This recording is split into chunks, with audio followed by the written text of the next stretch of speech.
just about the mental health strategies and policies you've been implementing. Right. I'm wondering what you think might be transferable to the NBA, and also if you could just kind of document what's been going on. I mean, are you really ready for? Like, I don't know if you. I want the heat. I don't know if you really want this. I want it. Like, what were you expecting? All right, you got time? We want the smoke. All right, I'm gonna go off then.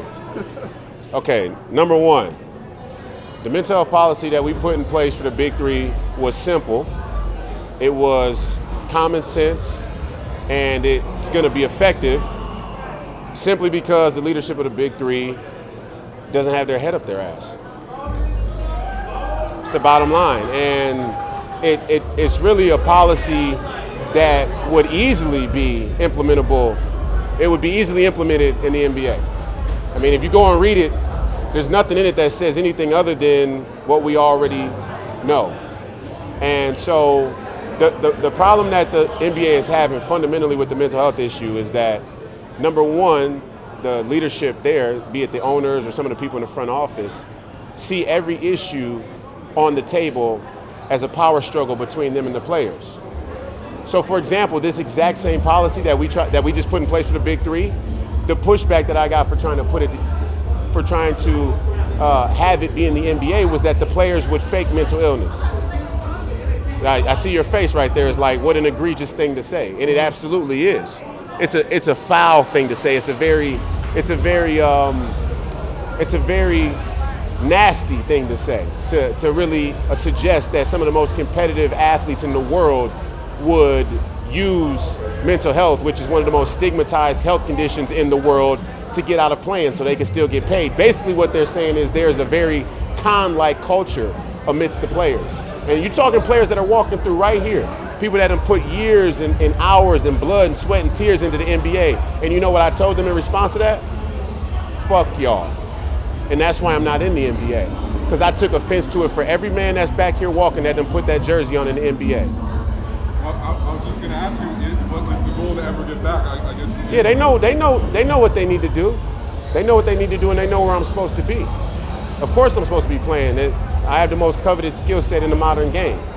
There's no doubt about the fact that I could play, and I don't think if you ask anybody back here who's played in the league or has any real understanding of the game at that level, whether or not I should be playing. But the reality is that they took offense to what I said and did, and it wasn't even about mental health. Like, that was just the argument. You know how sometimes you have an argument with your girlfriend or your significant other, and there's the argument, but it's not really about that?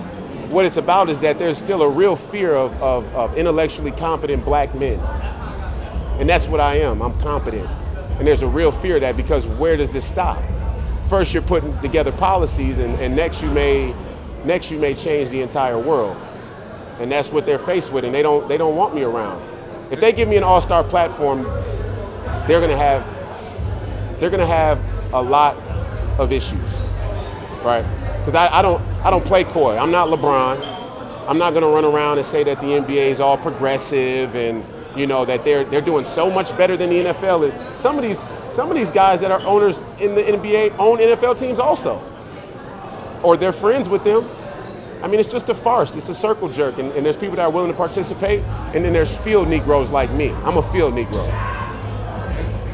As well, can you tell the people about your transition? Because before it was publicized that you wouldn't fly or couldn't fly. Right. That was a scam. That was a scam to begin with. If you go, I mean, look, if you think that I could get from Ames to Lubbock Tech, to College Station by driving, then you're gullible.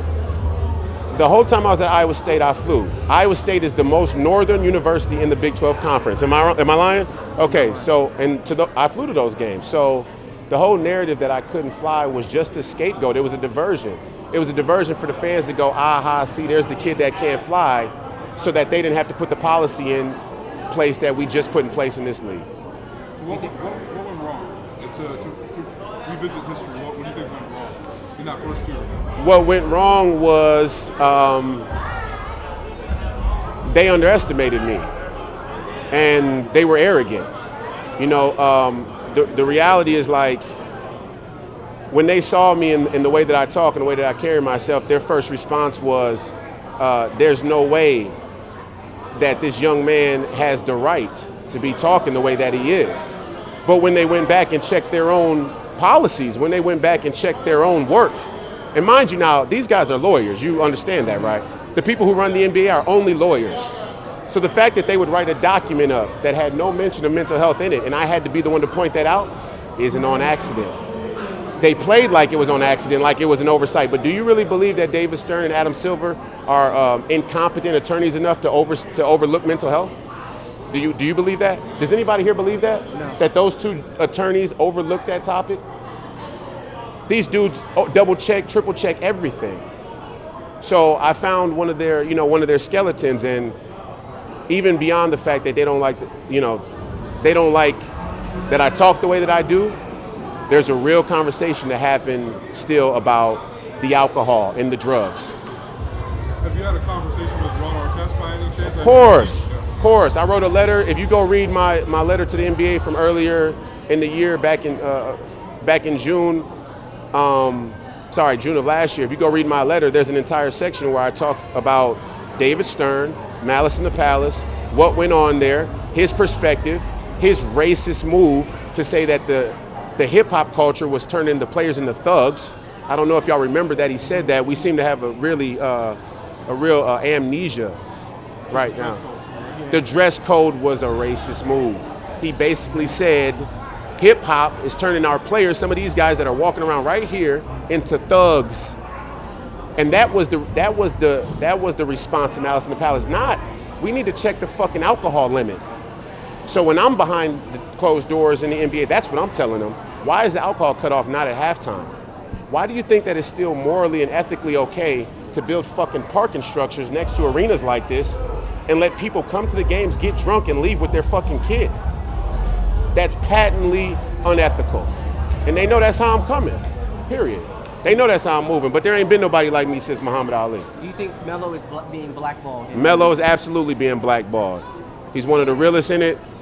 He's one of those dudes that, he ain't like me. He don't talk like brash and straightforward like that, but he has those morals and principles, and he's given too much to the game for them not to allow him to play, or for them to, kind of culturally just make a decision or an agreement that he's not good enough anymore. All of us here that play the game at the highest level know how good Melo is, and we know that there's no way that the Lakers would go out and sign Jared Dudley and not sign Carmelo Anthony.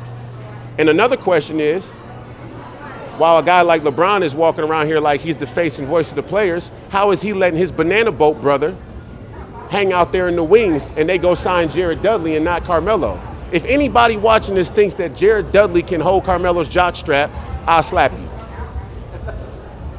That's how I'm coming, though, Yeah. So you think the NBPA needs to do more? NBPA is a joke. Michelle Roberts is the token black woman that they put in place. Michelle Roberts is the token black woman that they put in place to pacify the players because she's the black mother that they never had type of deal, right? She's the legal expert black mother that we all wish we had. I don't wish that. My mother was competent, and she put $40 million slaves in my room when I was 8 years old. And Michelle Roberts is one of them. She was selected. I don't know if you guys know how they select the director of the union, but you should go check that. It's not by accident that she's there, and it's not by accident that she didn't make a real stink about the mental health policy either. Is she the one who, did you ever hear any big comment from Michelle Roberts about the league saying that her black players would fake mental illnesses? Did you ever hear that? Right. No one really talked about mental health until what, last 3, 4, 5 years? Except me. Yeah. Except me, 7 years ago. Right. Yeah.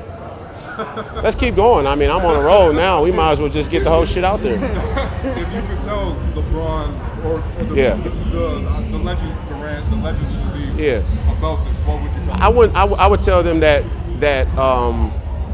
I would tell them a few things. I wouldn't just tell them one thing. It'd be irresponsible to tell them one thing. I would say, number one, mental health is the greatest social issue we face.